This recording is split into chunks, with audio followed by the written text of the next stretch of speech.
¿Cómo debe crecer una familia cristiana? ¿Cómo es el modelo de crecimiento en este año que hemos denominado crecimiento integral? Ahora sí, gracias, hijo. Que hemos denominado crecimiento integral. ¿Cómo es el modelo de que crece una familia? El doctor Batista comenta que las plagas del siglo XXI son 3. La corrupción, la perversión y la depresión. Son las 3 plagas del siglo XXI. La familia es la base de la sociedad y la sociedad está constituida o construida por familias. El conjunto de familias forman una nación. Pero cuando la familia comienza a desmoronarse, cuando la familia comienza a desintegrarse, estamos llegando al final de una nación o estamos llegando al final de un país. No hay ningún imperio que haya podido sobrevivir a la corrupción y a la perversión de la familia. El Imperio Romano, que estuvo muchos años gobernando gran parte de Europa, Asia y el norte de África, no cayó por asuntos económicos, no cayó por falta de líderes, no cayó porque las potencias extranjeras lo invadieron, cayó porque se desmoronó la familia al interior del Imperio Romano. Y cuando la familia cae, cuando la familia se desmorona, la sociedad se viene a pique. La familia fue la primera institución dada por Dios. Antes que las naciones, antes que los países, antes que los estados, lo primero que Dios hizo fue la familia. Y dijimos que la reunión de familias forman un estado. En América Latina, 8 de cada 10 matrimonios están en proceso de divorcio y de cada 5 matrimonios que llevan menos de 5 años, 3 ya están separados. Colombia está en un SOS, de acuerdo a los diarios. Entonces leí algo que quiero transmitirles de manera literal como estaba ahí. Dice, un SOS por la familia en Colombia. Esa es la principal conclusión del informe Mapa Mundial de Familia del 2014. Según lo obtenido, Colombia se raja en todos los indicadores que miden el bienestar de la familia y la niñez. El país tiene la tasa más alta de niños que viven sin sus 2 padres. El mayor porcentaje de parejas adultas que menos se casan. El matrimonio en Colombia es menos del 20%. O sea, el 80% de las parejas que viven en Colombia viven en unión libre. Y la cifra más elevada de bebés de mujeres que no se han casado ni por lo civil ni por la iglesia. La familia en Colombia se está desmoronando. La familia en Colombia, dice el informe, está al borde del abismo.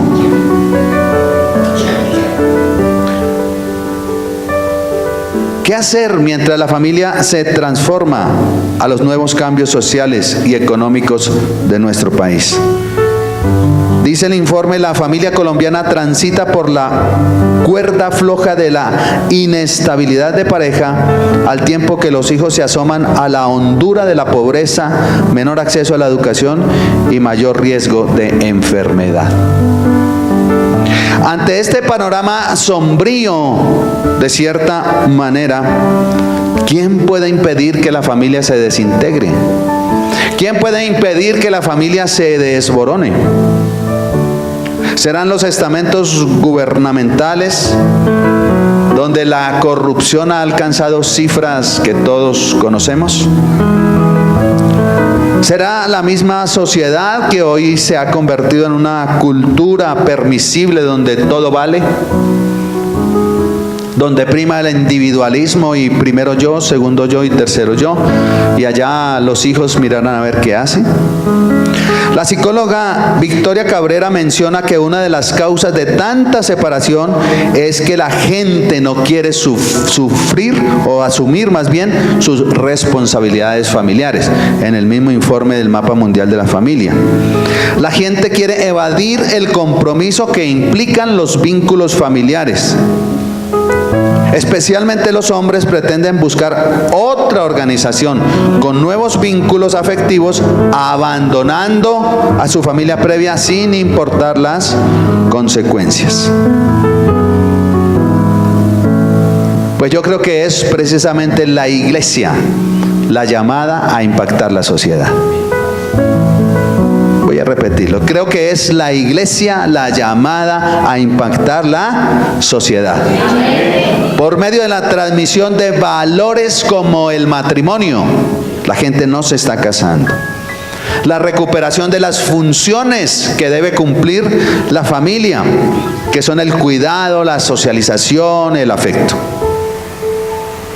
Ya no se escucha esa frase, no, yo quiero ser como mi padre. Mi papá y mi mamá llevan, bueno, no sé cuántos años de casados, 50 y pico.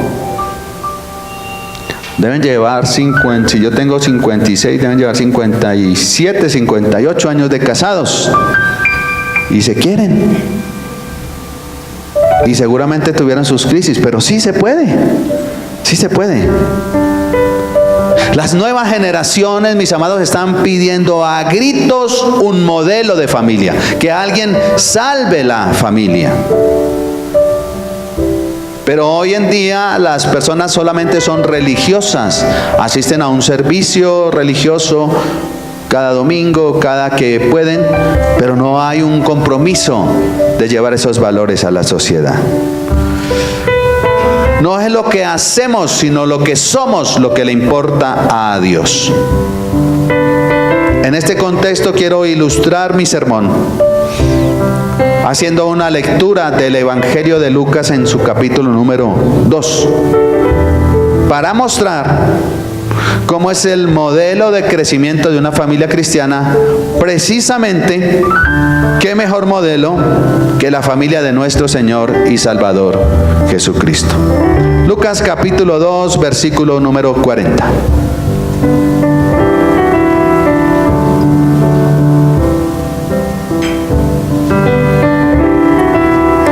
Evangelio según San Lucas capítulo 2, versículo 40. Dice, y el niño crecía, ¿y qué más? Y se fortalecía y se llenaba de sabiduría, y la gracia de Dios era sobre él. Después que Jesús nace, que se cumple con todo lo que la ley o con lo que una persona judía debía cumplir en la ley, presentarlo al Señor, dar una ofrenda. Luego de que Simeón y Ana lo alzan en sus brazos y está la profecía sobre el Señor Jesús, entonces termina diciendo con este versículo. Y el 41 parece que comienza otra historia acerca del niño. Dice, iban sus padres todos los años a Jerusalén a la fiesta de la Pascua, es decir, para celebrar que habían sido liberados de la esclavitud de Egipto. Y cuando tuvo, ¿cuántos años? 12 años, subieron a Jerusalén conforme a la costumbre de la fiesta. Al regresar ellos, acabada la fiesta, se quedó el niño Jesús en Jerusalén sin que lo supiese José y María. Y pensando que estaba entre la compañía, anduvieron camino de un día y lo buscaban entre los parientes y conocidos. Pero como no le hallaron, ¿qué pasó? Volvieron a Jerusalén buscándole. Y aconteció que 3 días después le hallaron en el templo, sentado en medio de los doctores de la ley, oyéndoles y preguntándoles. Y todos los que le oían se maravillaban. ¿De qué cosa? De su inteligencia y de sus respuestas. Cuando le vieron, se sorprendieron y le dijo su madre, hijo, ¿por qué nos has hecho así? he aquí tu padre y yo te hemos buscado. ¿Cómo estaban ellos? Angustiados, con angustia. ¿Se le ha perdido alguna vez el niño? Así sea por 5 segundos, medio minuto. Pues, la angustia es terrible. Entonces él les dijo, ¿por qué me buscabais? ¿No sabíais que en los negocios de mi padre me es necesario estar? Mas ellos no entendieron las palabras que les habló. Y descendió con ellos y volvió a Nazaret y estaba como sujeto a ellos, y su madre guardaba todas estas cosas en su corazón. Y pareciera que esta historia está metida en una especie de sándwich entre el versículo 40 y el versículo 52, porque repite y dice, y Jesús crecía en sabiduría, en estatura y en gracia para con Dios y los hombres.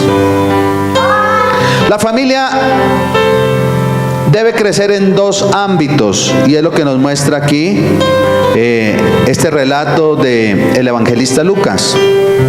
En primer lugar, la familia debe crecer en el ámbito humano.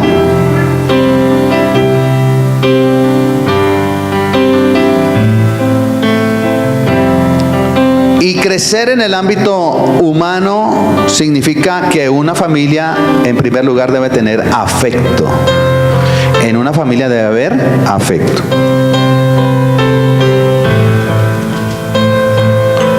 ¿Cómo califica la Biblia a José?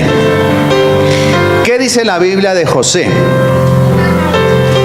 ¿Qué recuerda usted que habla sobre José, el Padre terrenal de Jesús? En Mateo capítulo 1, versículo 19 dice, José su marido, como era justo y no quería infamarla, quiso dejarla secretamente. O sea, habla de su padre como un hombre justo.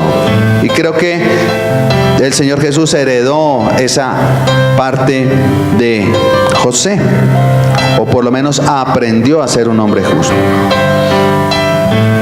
El afecto significa disponibilidad, y ya hablamos hace 8 días de que debemos estar disponibles para nuestros hijos.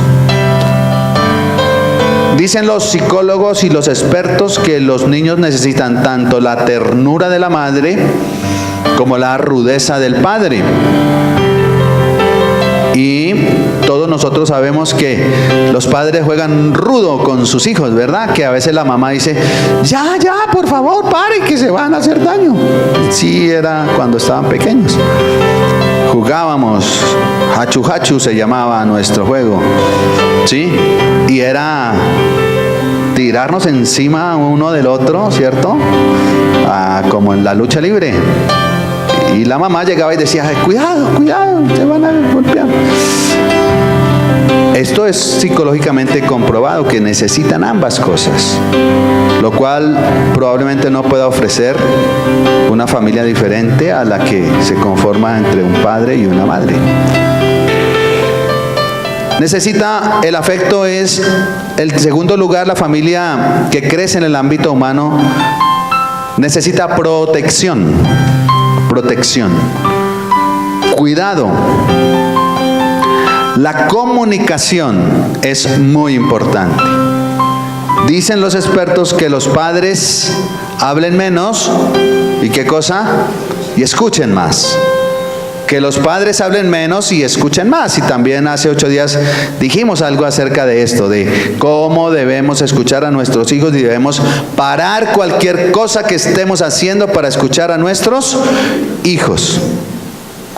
4 veces el ángel le habló a José, y 4 veces José escuchó al ángel y cuidó, protegió a Jesucristo.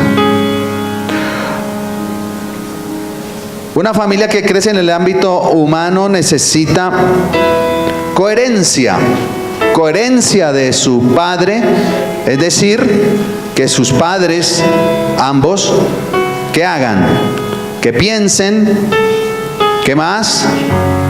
Que sientan, que digan y que hagan lo mismo.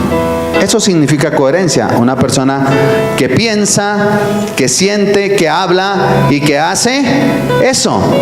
lo que piensa. Pero ¿cuál ha sido el problema para la crianza de nuestros hijos? Que los padres muchas veces no tenemos coherencia, porque una cosa hablamos o pensamos y otra cosa hacemos. Entonces los muchachos están totalmente desorientados. Pero ¿cómo así? Si mi papá dice esto pero hace todo lo contrario. Así que una familia que crece en el ámbito humano necesita esa coherencia. ¿Qué más necesita? Aceptar las limitaciones de sus hijos. Es bueno que a tu hijo le digas campeón, claro, es muy bueno. Pero entiende que tu hijo tendrá unas limitaciones. Yo sé cuáles son las limitaciones de mis hijos. Y en bachillerato con Santiago le decía, hermano, intenta pasar la materia. No te voy a pedir que seas brillante porque sabía que ese no era su fuerte. No todos son fuertes en los deportes. No todos son fuertes en matemáticas, no todos son fuertes en ciencias sociales. Entonces debemos ayudarles a ellos, no criticar, no comparar, y sí reconocer lo que ellos son y reafirmar sus valores.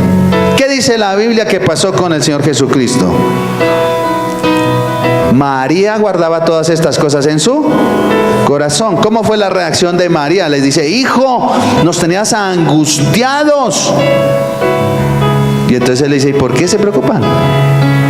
En los negocios de mi padre me es necesario estar. ¿Y cuál fue la reacción de María? Guardó silencio. No se acuerda y dijo, ¿qué? Los negocios de mi padre, chino vergajo, eche para la casa, camina. No. Entendió que nuestro Señor Jesucristo, y entendemos que nuestros hijos tienen que comenzar a buscar su identidad, que es diferente a la nuestra.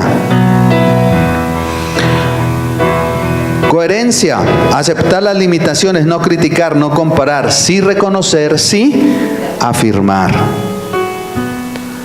Una familia que crece en el ámbito humano debe proveer, debe ser provisión. Dice la Biblia que nosotros los varones debemos proveer para nuestra casa. Y proveer significa meterse la mano al drill y proveer para lo que ellos necesitan. Y a veces entiendo a los jóvenes hoy que pocos se quieren casar, y los que se casan solo quieren tener un hijo. Porque dicen, ellos me dicen, si usted con 3, mire cómo le toca difícil para poder, entonces no voy a tener sino un hijo. Y bueno, podría ser eso, pero Dios es bueno y Dios nos dará, ¿cierto?, para darle a nuestros hijos lo que ellos necesitan. Ahora, tenga cuidado, que ellos también se esfuercen en lo que tienen que ganar, porque si les damos todo puesto en bandejita, entonces será difícil. Si pierden cada rato el celular y tú le compras uno nuevo, pues entonces no habrá problema, será mejor que se lo gane. Y finalmente, una familia que crece en el ámbito humano necesita educación. Educación. A los 12 años, ¿qué estaba haciendo Jesús?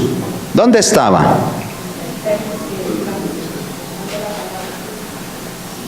O sea que Jesús había aprendido acerca de ¿qué?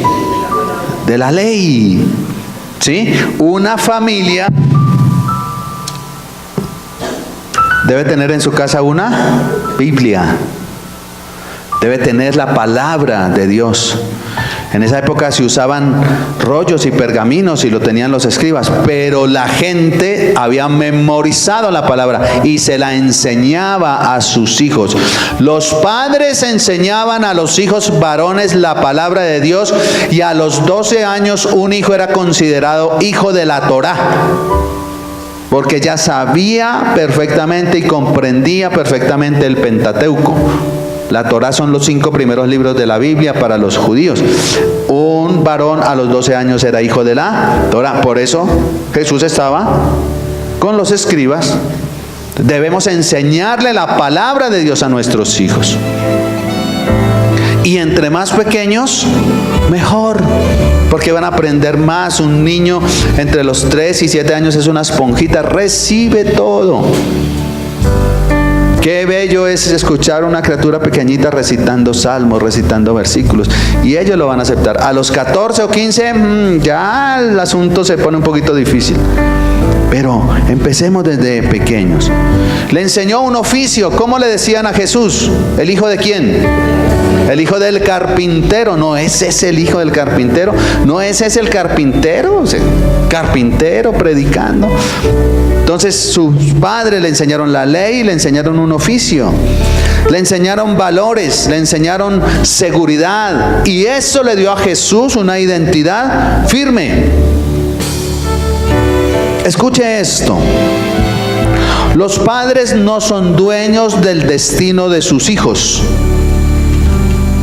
Los padres no son dueños del destino de sus hijos. Habrá un tiempo donde ellos se vuelvan incomprensibles, donde dejan de ser la continuación de sus padres y buscarán su propio camino, su ideal, los negocios de su padre. Se van a distanciar. ¿Qué es lo que yo veo aquí? Que Jesús comienza a decir: José y María, les agradezco. Realmente, gracias por haberme criado, pero en este momento yo necesito distanciarme un poco de ustedes, porque mi misión, porque mi identidad me lleva a estar en los negocios de mi Padre. Entonces, los muchachos un día se distanciarán de nosotros. Los padres debemos asumir esa ruptura y aceptar esa lejanía e independencia de los hijos para volver a encontrarlos. Si tú no los sueltas, no volverán. Suéltalos para que ellos regresen con su identidad, con su misión, con su visión de la vida, con sus propios sueños, con sus propias metas. Ellos necesitan la búsqueda de la identidad. El llamado muchas veces produce la ruptura familiar, especialmente cuando Dios nos ha llamado a un trabajo específico. A veces la propia familia es la primera que se opone. A veces el esposo o la esposa o los hijos o los padres a veces son los primeros que se oponen. Yo recuerdo en la iglesia que estuvimos tantos años, cómo llegaban un par de muchachos en sudadera, un varón y una, ellos llegaban en sudadera, porque tenían que mentirle a su papá y decirle: papá, nos vamos a la ciclovía a hacer ejercicio. Y traían en su maletín su ropa, y llegaban a la iglesia y se metían al baño y rápidamente se cambiaban. Y estaban en culto y salían, y otra vez se ponían su sudadera y se iban trotando hasta la casa, y el papá, porque el papá les prohibía ir a la iglesia. Pero esos fueron 3 muchachos que salieron adelante y siguieron en la iglesia por años. Y ahora, qué alegría ver a su papá y a su mamá sentados allí en la silla de la iglesia. Hubo un esfuerzo, hubo un sacrificio. Ellos trataron de buscar su propia identidad, su vocación, que debe trascender más allá del ámbito familiar. Ellos buscarán lo que más les atrae. Ellos tratarán de cumplir la misión de su vida, y nosotros tenemos que apoyarles y respetarles. Yo he escuchado padres que dicen: ¿qué tal este? Dice que quiere ser cocinero, dice que le dio por ser manteco ahora.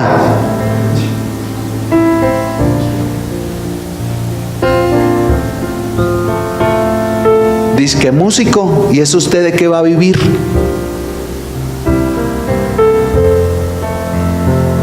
Apoye a sus hijos en el sueño que ellos quieren lograr, porque a veces nuestra visión como adultos es limitada, y a veces, como dije hace 8 días, a veces queremos es cumplir nuestros sueños en nuestros hijos, y no, son los sueños de ellos. Hasta el día en que murió José, estuvo con Jesús. Y María no estaba allí en la cruz cuando Jesús estaba crucificado. Allí estaba apoyándolo. ¿Usted cree que era para... ¿Qué tal su hijo le dijera? No, mamá, es que yo voy a morir por la humanidad. ¿Usted qué le diría? Baje las pilas, mi hijo, va a estudiar derecho. ¿Qué es eso? Esas ideas ahí hippies revolucionarias, eche para casa. Pero María dice, guardaba todas esas cosas en su corazón. Hubo respeto por las decisiones de su hijo. ¿Y cuál fue la consecuencia del respeto, de dejarle a Jesús esa identidad? ¿Cuál fue la consecuencia? Jesús descendió y estaba sujeto a sus padres. Jesús estaba bajo la voluntad. Aunque ya él tenía, yo pienso que no tenía claro todavía su misión, pero a los 12 años ya el hombre sabía para dónde iba. Pero ante ese respeto de María y de José, él estaba sujeto a ellos, reconoció la autoridad y descendió con ellos y volvió a Nazaret y estaba sujeto a ellos. A veces hay rupturas familiares. Jesús rompió con sus hermanos. Usted no ve a los hermanos de Jesús por ningún lado, no estaban al lado de la cruz. Un día dijeron, Señor, tu madre y tus hermanos te buscan para llevárselo para la casa, porque ¿qué hace allá ese loco? Y dijo, mi madre y mis hermanos son los que ¿qué? Los que hacen la voluntad de mi Padre, o los que hacen mi voluntad. Pero después vemos al hermano, los hermanos de Jesús no entendieron sino hasta después de su resurrección. Y vemos a uno de los hermanos de Jesús, el apóstol Santiago, siendo el pastor de la iglesia de Jerusalén, muriendo atravesado por una espada por causa del evangelio. Él logró transformar su familia. Dije que una familia debe crecer en dos ámbitos, el humano, pero también debe crecer en el ámbito divino. Así que todas las familias deben tener la palabra de Dios. Jesús conocía la palabra del Señor. Toda familia debe conocer a Dios y debemos nosotros propender porque nuestros hijos conozcan al Señor. Y al final, en el versículo 52, hay 4 cosas en las cuales crecía Jesús. Dice, y Jesús crecía en sabiduría. Es decir, Jesús, sabiduría es saber lo que yo soy. Jesús sabía lo que Él era y sabía cuál era la misión que había venido a cumplir a este mundo: morir por los pecados de toda la humanidad, derramar su sangre preciosa para que tú y yo y todo aquel que le acepte como su Señor y Salvador tenga comunión con el Padre. Esa fue la misión de Jesús. Él tenía claro, y tenía claro lo que era importante. Eso es sabiduría. ¿Quieres saber qué es sabiduría? Sabiduría es saber lo que yo soy y saber qué es importante para mi vida.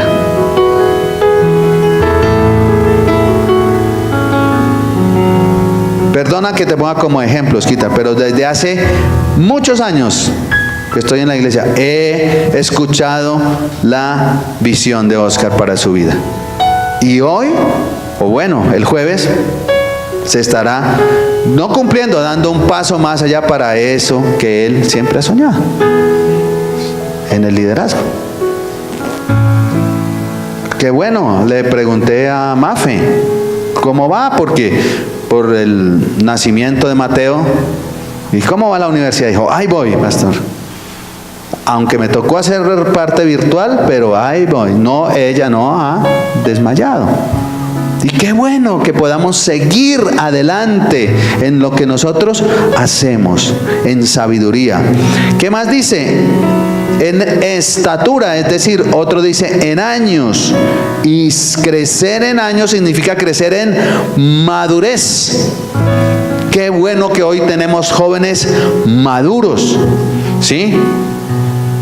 Aquí veo una familia que la felicito porque sus hijos, sus 3 hijos, la que está ahí en medio y los 2 que están allá atrás, yo los veo unos muchachos maduros.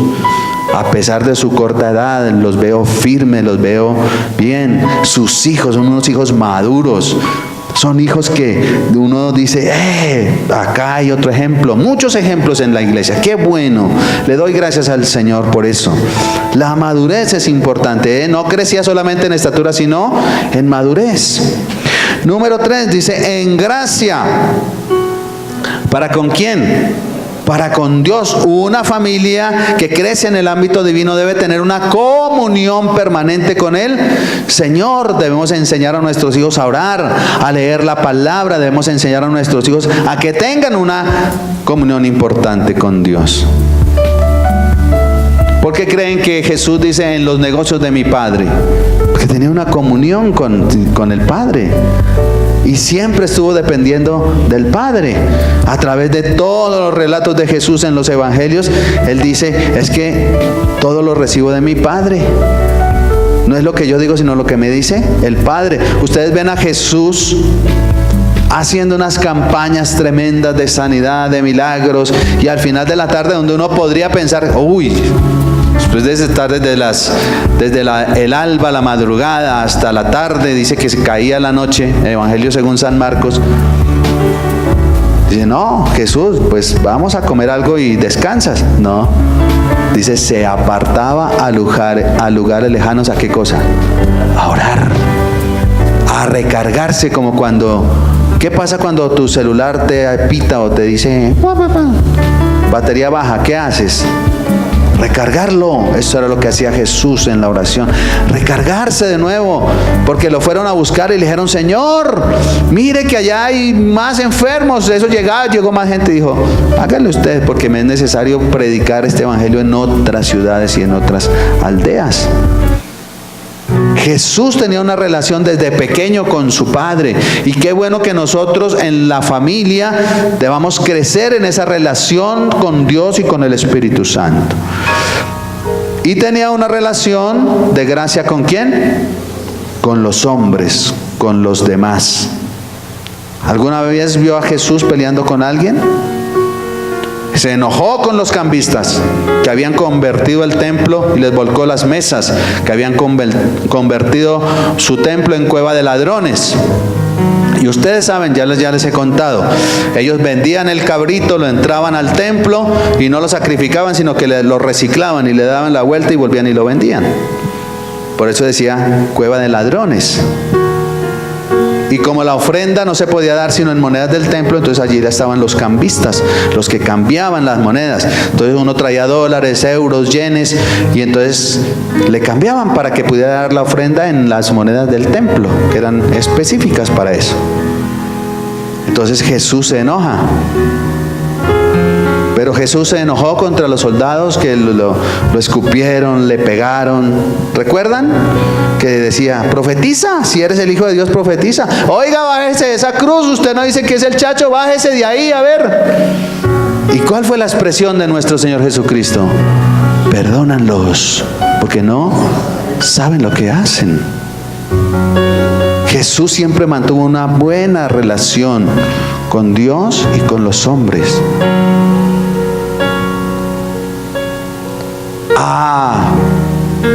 Riesgo de que puedan decirnos a nosotros algún improperio, alguna cosa, que somos tontos o tarados o lo que sea. Pero tú eres un creyente, tú eres un cristiano. ¿Cómo reaccionas cuando te ofenden? ¿Cómo reaccionas cuando te hacen esperar? ¿Cómo reaccionas? Debemos manejar esa relación con nuestros semejantes. Debes demostrar en tu testimonio que eres cristiano. Esa es una familia. Pero si usted ve que el papá se agarra en el tráfico y va con los muchachos, pues ¿qué puede decir? Si abre la ventana y le dice, no.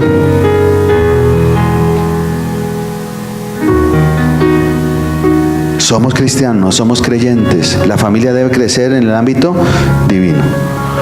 Estas 4 dimensiones que les he hablado sabiduría, madurez, relación con Dios y relación con los hombres son las 4 dimensiones de una familia equilibrada, de una persona y de una familia equilibrada. Concluyo con lo siguiente. La talla de una familia cristiana se mide siempre en un doble contexto: el crecimiento en lo humano y el crecimiento en lo divino. El crecimiento de una familia depende de las dos. Si alguna falta, condicionará a un crecimiento raquítico de la familia, y es por esa causa que la familia en Colombia se está disolviendo. Porque estamos fallando en Colombia en crecer tanto en lo humano como en lo divino. Usted escucha niños sin protección. Ahí está el informe. Somos un país que está abandonando sus hijos. Ya no hay protección para los niños. Somos uno de los países más violentos en contra de la mujer. Somos uno de los países con más alta tasa de divorcio. Somos uno de los países en que no creemos en el matrimonio. Cualquiera que falle generará un crecimiento raquítico.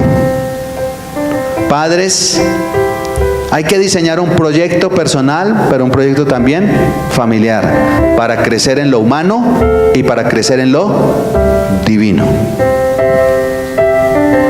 Padres, somos portadores de una vida, no simplemente física, sino también de una vida espiritual y divina.